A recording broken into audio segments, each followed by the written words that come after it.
Earlier today, Mike Fiesel told me something that I'm not going to say I didn't believe you, but in my mind I was like, I sure would like to see some proof.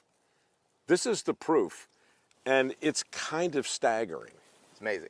Just explain what I'm looking at and why it's liable to upend everything everybody watching thinks they know about their roof. Okay. 12-year-old shingles. So the roof you have, and somebody's trying to sell you a new roof. Brand new stack of shingles. The new roof you're going to buy. How many shingles are in this stack? 65. How many shingles are in this stack? 65. Are you getting it? Okay, same number of shingles, so much smaller today because this much of the most important ingredient has been removed from them. Yeah, these are asphalt shingles. With less asphalt. And less asphalt, correct.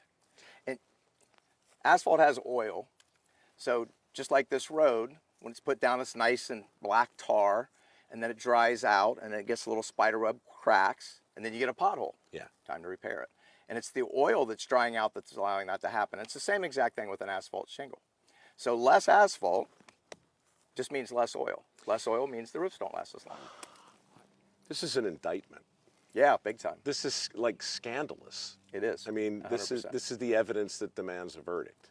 Even though this shingle's 12 years old, if the roof isn't problematic, so let's just say that this shingle is on one of these homes. It's 12 years old.